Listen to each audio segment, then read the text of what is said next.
हम भारत के लोग, हम भारत के लोग, हम भारत के लोग भारत को एक संपूर्ण प्रभुत्व संपन्न, प्रभुत्व संपन्न, समाजवादी पंथ निरपेक्ष, लोकतंत्रात्मक गणराज्य बनाने के लिए और उसके समस्त नागरिकों को सामाजिक, आर्थिक, राजनीतिक, न्याय, विचार अभिव्यक्ति, विश्वास, धर्म और उपासना की स्वतंत्रता, प्रतिष्ठा और अवसर की समता प्राप्त करने के लिए और उन सब में व्यक्ति की गरिमा, राष्ट्र की एकता और अखंडता सुनिश्चित करने वाली, बंधुता बढ़ाने के लिए दृढ़ संकल्प होकर इस संविधान को अंगीकृत, अधिनियमित और आत्मसमर्पित करते हैं।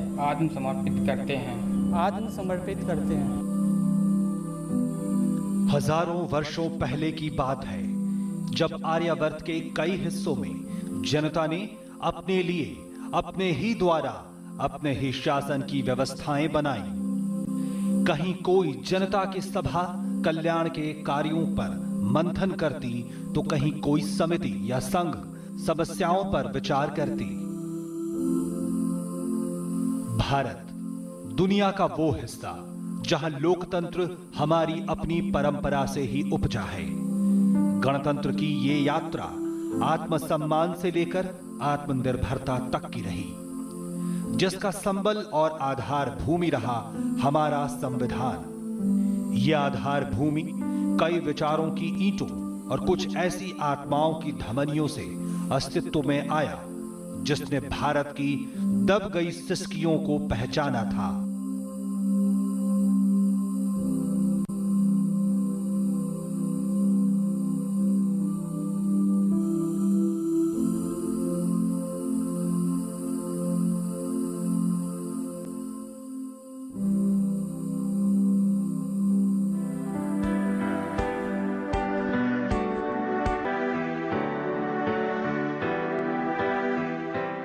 शास्त्रों के अनुसार वर्ण व्यवस्था थी कि किसको कौन सा कार्य करना है, वो अपने अपने कार्य में नियुक्त रहा करते थे। लेकिन आज जो हैं चल ही कुपंथ वेद मत छाड़े, सारे लोग अपने अपने मार्ग का परित्याग करके दूसरे मार्गों पे चलना शुरू कर दिया है। उस माहौल से हम पढ़े बड़े हैं, वहाँ पे एक ही कास्ट का दबदबा था और वो था अपर कास्ट।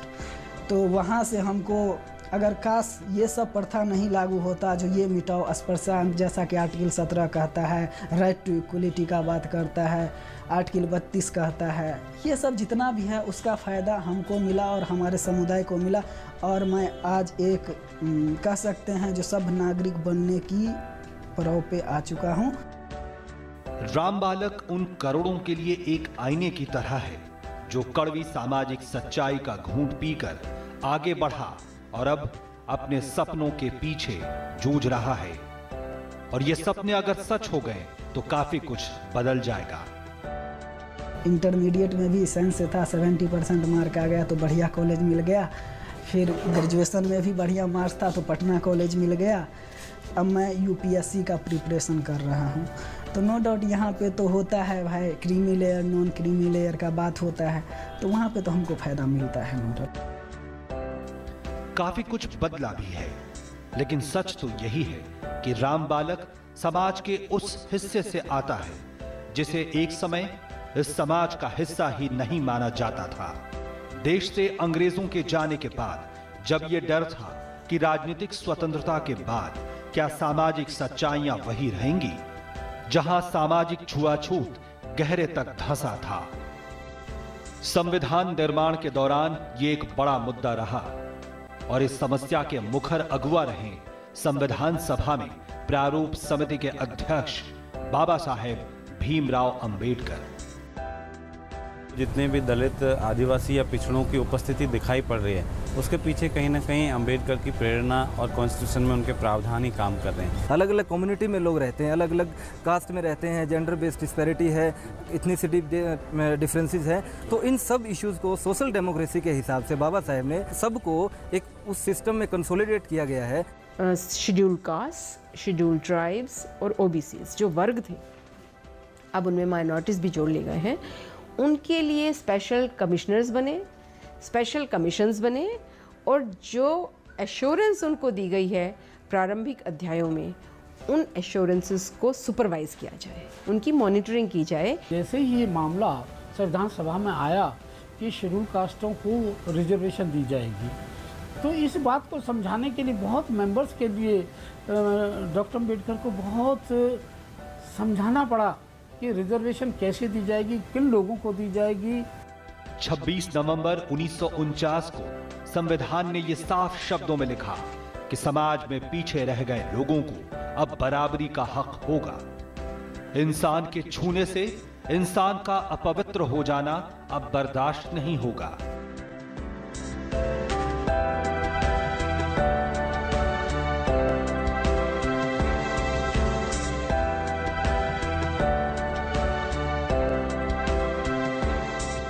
यहीं पर आया आरक्षण, जिसने दौड़ में पिछड़ी एक बड़ी आबादी को 2 कदम ही सही आगे बढ़ा दिया।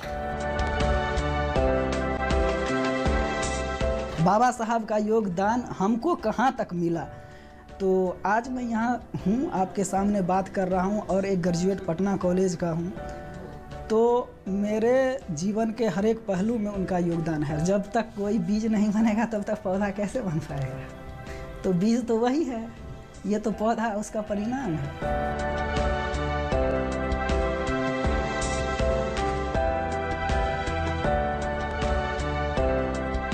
समता। फ्रांस की क्रांति ने पूरी दुनिया को दिखाया कि सच्चे लोकतंत्र का पेड़ इसी जमीन से उगता है और बढ़ता है।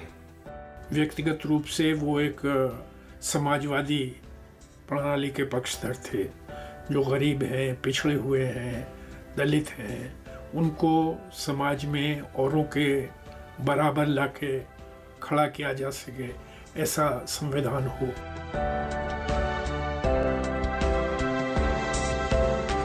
अवसर की समानता को बाबा साहेब ने अधिकार में बदला और संविधान सभा ने इसे मौलिक अधिकार माना। अंबेडकर ने इसे संविधान का सबसे महत्वपूर्ण, सबसे खास हिस्सा माना। बाबा साहेब अम्बेडकर जब संविधान निर्माण के कार्य में लगे या ये कार्य उनको दिया गया, उस समय तक एक बहुत लंबा इतिहास उनका आंदोलन का था और वो आंदोलन समता और समानता और मानवीय गरिमा के लिए था। और इसलिए इसको ध्यान में रखते हुए जब संविधान बनाया तो उन्होंने उन सब आयामों को संविधान में रखने की कोशिश की जो मानवीय गरिमा को बढ़ाते हैं। हमें ये ध्यान रखना चाहिए कि राजनीतिक लोकतंत्र तब तक हमारे लिए बेहतर नहीं हो सकता जब तक कि इसका आधार सामाजिक लोकतंत्र ना हो। सामाजिक लोकतंत्र का मतलब है हम स्वतंत्रता, समानता और भाईचारे को जीवन के मूल्य समझें। जानकारों ने तब इसे इतिहास का सबसे बड़ा दांव कहा था। चर्चिल जैसे दिग्गजों ने कहा था कि एक गरीब, विविधताओं से भरपूर और बटा हुआ देश तार्किक रूप से लंबे समय तक स्वतंत्र और निष्पक्ष लोकशाही कायम नहीं रख पाएगा। लेकिन देश की प्रतिभाओं ने कुछ और ही तय कर रखा था।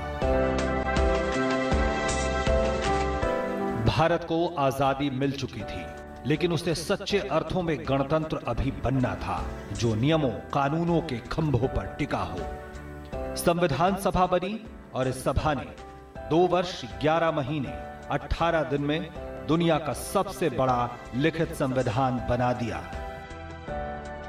व्यक्ति की गरिमा and unity and integrity of the nation, तो सर्वोपरि जो उद्देश्य था वो था देश की एकता, अखंडता और व्यक्ति की गरिमा।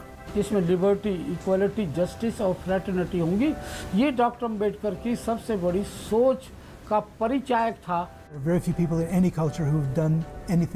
अम्बेडकर ने अपने समय से आगे के विचार रखे। उन्होंने अपने विचारों पर मजबूती से काम भी किया, जो काफी महत्वपूर्ण है। संविधान सभा में आने के पीछे मेरा उद्देश्य अनुसूचित जातियों के हितों की रक्षा करने से अधिक कुछ नहीं था। मुझे दूर तक ये कल्पना अधिक उत्तरदायित्वपूर्ण कार्य सौंपा जाएगा।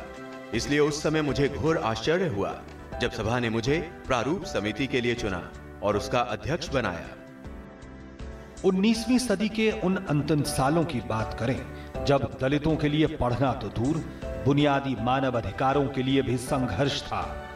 ऐसे में ये जीजी विशा की पराकाष्ठा ही थी जिसने भीमराव को दुनिया के बड़े बड़े विश्वविद्यालयों में अर्थशास्त्र, कानून, सामाजिक व्यवस्थाएं जैसे विषयों में नए मानदंड गढ़ने की प्रेरणा दी, जो आज तक कायम है।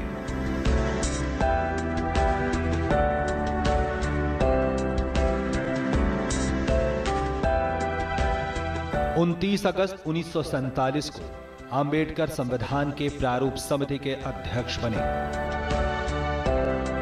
29 अगस्त 1947 को संविधान सभा ने एक प्रस्ताव पारित करके 7 सदस्यों की एक कमेटी बनाई और जिसकी अगले दिन 30 अगस्त 1947 को पहली मीटिंग हुई और उस मीटिंग के अंदर डॉक्टर अम्बेडकर को चेयरमैन चुना गया।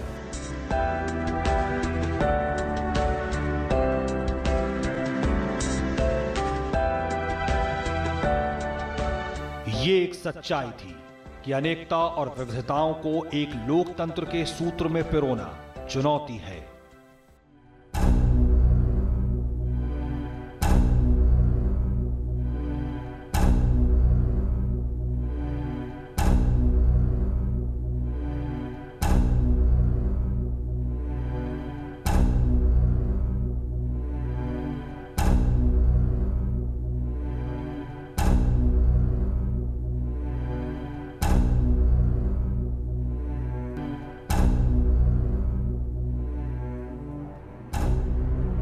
हमारे आसपास बुरे उदाहरणों की कमी नहीं थी, आशंकाएं भी कम नहीं थी।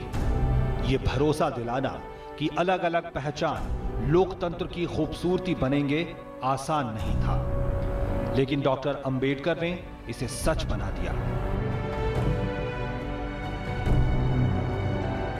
एंशिएंट इंडियन हिस्ट्री, उसके बारे में संविधान सभा के अगर आप वाद विवाद पढ़ें तो उन्होंने बड़ी गहराई में जाकर ये बताया था कि लोकतंत्र कैसे हमारे यहाँ हजारों साल पहले था, किस प्रकार हमारे यहाँ गणतंत्र थे, किस प्रकार हमारे यहाँ विलेज रिपब्लिक्स काम करती थी। भारत के अंदर लोकतंत्र था, संसदीय परंपरा थी और इन सब चीज़ों को डॉक्टर अम्बेडकर ने अपने अंतिम भाषण 25 नवंबर 1949 को इसका जिक्र भी किया है कि हमारे देश का संविधान ऐसा नहीं है कि आज हम पहली बार बना रहे हैं या इस देश में संसदीय परंपरा नहीं थी, संसदीय परंपरा भी थी, लोकतंत्र भी था। दरअसल में भारतीय अधिनियम 1935 की सरकार की स्थापना के समय से अंबेडकर लोकतंत्र के संसदीय परंपरा के एक जोरदार समर्थक थे। शासन प्रणाली का ऐसा रूप जो सारी आवाजों को समेट ले, अलग अलग राज्यों को अपने विकास का पूरा मौका मिले, बाबा साहब ने संविधान के स्वरूप में इसे सुनिश्चित किया। संघवाद का मूल सिद्धांत यह है कि केंद्र और राज्यों के बीच विधायी और कार्यपालक शक्तियों का विभाजन केंद्र द्वारा बनाए गए किसी कानून के द्वारा नहीं, बल्कि स्वयं संविधान द्वारा किया जाता है।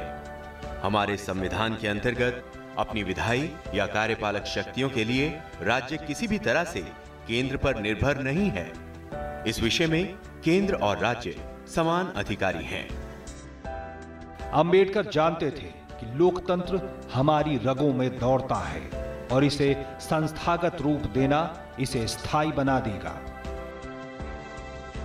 हमारा संविधान एक फेडरल यूनिटरी के बीच में समझौता है, रिजिड और फ्लेक्सिबल के बीच में समझौता है, पार्लियामेंट्री और प्रेसिडेंशियल के बीच में समझौता है। सालों की परीक्षा ने संविधान को इन शब्दों की कसौटी पर परखा है,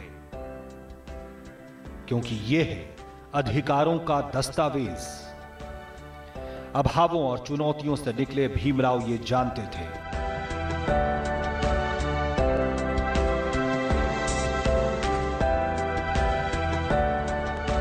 वो जानते थे कि संविधान के शब्द एक देश को राजनीतिक तौर पर ही खड़ा करने के लिए जरूरी नहीं, बल्कि महान इतिहास को लादे इस देश के इंसानों के आने वाले कल के लिए एक मौका, एक अवसर है।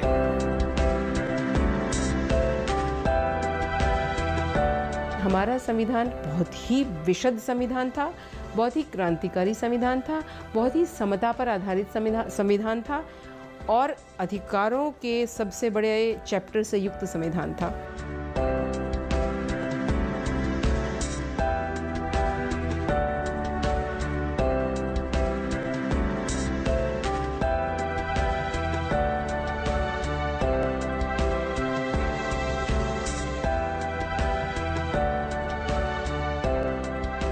मौलिक अधिकारों की भाषा इतनी मजबूत है, वो इंजंक्शंस हैं अगेंस्ट द स्टेट। ये नहीं है कि राज्य ये कार्य करेगा, परंतु राज्य ये इंश्योर करेगा कि ऐसा ना हो या राज्य ऐसा ना करे। मौलिक अधिकार जिसकी सुरक्षा खुद संविधान करता है। बाबा साहब ने इस पर जोर दिया कि इन अधिकारों की सुरक्षा सर्वोच्च न्यायालय के दायरे में आएगी। अगर कहीं इसे कम किया जाएगा या दबाया जाएगा तो अदालत उसकी रक्षा को आगे आएगा। 32 आर्टिकल है, उसमें अगर कोई भी किसी भी सिटीजन के साथ कोई डिस्क्रिमिनेशन है, कोई फंडामेंटल राइट्स का वायलेशन है, फ्रीडम्स का वायलेशन है, तो डायरेक्ट सुप्रीम कोर्ट में पिटीशन फाइल की जा सकती है। In a landmark judgment, the Apex Court has upheld the freedom of speech of netizens. Police has been barred from directly arresting anyone for posting allegedly objectionable content online, with the Apex Court striking down Section 66A of the Information Technology Act, holding it unconstitutional. The Supreme Court bench of Justices J. Chelameshwar and R.F. Nariman scrapped the section, ruling that it violates Article 19(1)A of the Constitution.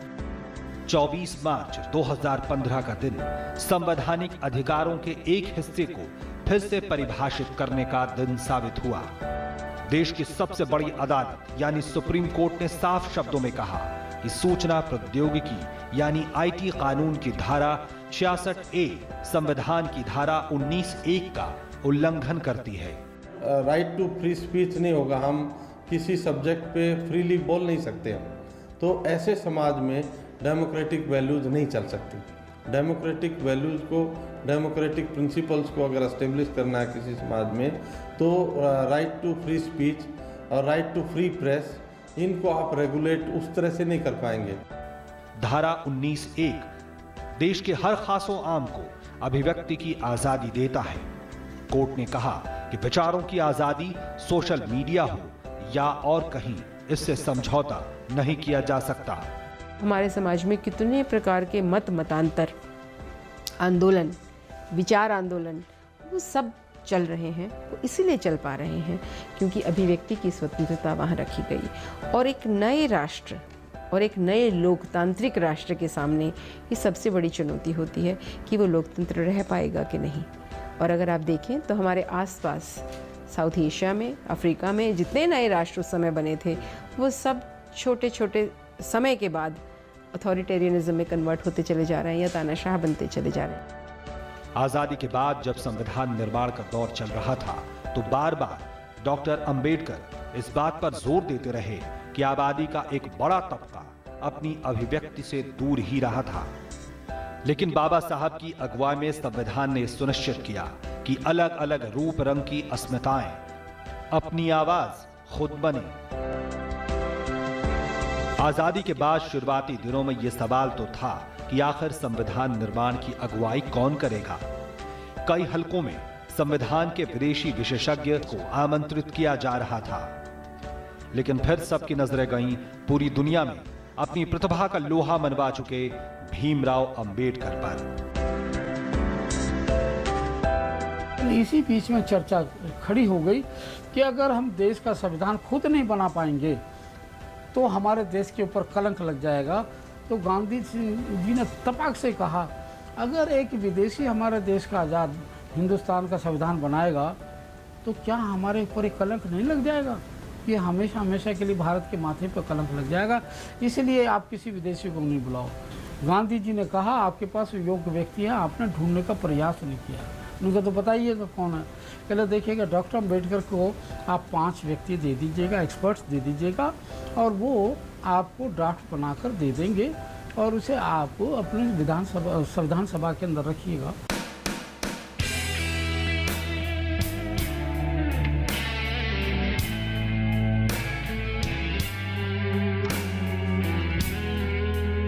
हमारे parents ने कभी ये नहीं सोचा कि लड़कियों को कम मिले या लड़कों को ज़्यादा मिले।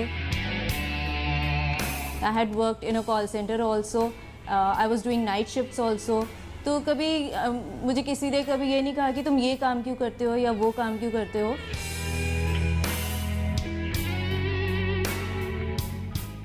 I have had a love marriage. I got a chance to choose my own life partner, and even I use my maiden surname yet. Every vote of mine has been my decision. से अपने choices पे मैं हमेशा vote डालती हूँ। हमारे constitution में ऐसी चीज़ें हैं जो कि वुमेन एम्पावरमेंट को बढ़ावा देती है और उसके बारे में सोचती है, तो I think we are very blessed.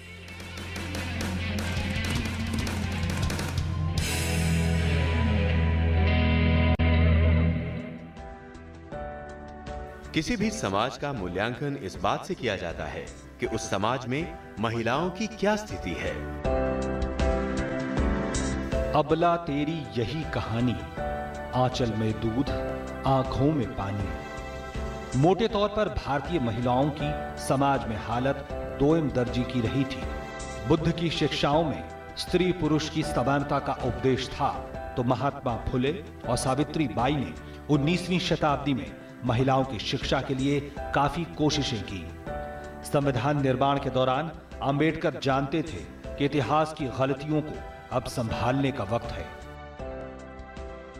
वो चाहते थे कि महिलाओं को समान अधिकार प्राप्त हो, मैरिज के मामले में, सक्सेशन के मामले में, इस प्रकार के जहाँ पर महिलाओं को वो समान अधिकार प्राप्त नहीं है। हिंदू धर्म में महिलाओं के साथ जो असमानताएं या अमानवीय व्यवहार हो सकता है वो बर्दाश्त नहीं किया जाए। परंतु उन्होंने ये भी कहा कि ये केवल हिंदू कोड बिल ही क्यों होना चाहिए, तभी तो यूनिफॉर्म सिविल कोड की बात आई। हर महिला को ये अधिकार होना चाहिए कि उसके साथ धर्म के नाम पर, ट्रेडिशन के नाम पर, रिचुअल के नाम पर, रीति रिवाज के नाम पर, कस्टम के नाम पर कोई भी अन्याय ना किया जाए। संविधान निर्माण के बाद बाबा साहब ने पिछली सदी के 5वें दशक के शुरुआत में हिंदू कोड बिल रखा। वो अपने उस रूप में भले ही पारित न हो सका हो, लेकिन अबलाओं को सबला बनाने का उनका सपना आने वाले समय में कई कानूनों के रूप में लागू हुआ। डॉक्टर अम्बेडकर को संविधान पास होने के बावजूद भी हिंदू कोड बिल को लाना पड़ा। 6 टुकड़ों में जाके लागू हुआ और देश को मानना पड़ा। और आज भी हम बिना महिला के सशक्तिकरण के हम देश को आगे नहीं ले जा सकते। जिस व्यक्ति ने 1949 में अपनी सोच के सहारे से ये कह दिया हो कि बिना इक्वलिटी जेंडर के हम देश को प्रगति की ओर नहीं ले जा सकते। पहले लॉ मिनिस्टर भी थे, पहले लेबर मिनिस्टर भी थे, और लेबर मिनिस्टर के रूप में उन्होंने भारतीय महिलाओं के लिए विशेष तौर पर वो जो कामकाजी महिलाएं थीं और लेबर इनऑर्गेनाइज सेक्टर में भी काम करती थी, ये अलग बात है कि अभी तक राज्य उसे सुरक्षित नहीं कर पाया है उन सब महिलाओं के लिए जो अनऑर्गेनाइज सेक्टर में हैं। पर उन्होंने मैटर्निटी लीव की बात सबसे पहले उस समय लेबर सुधारों के रूप में, महिलाओं के अधिकारों के रूप में प्रतिस्थापित की।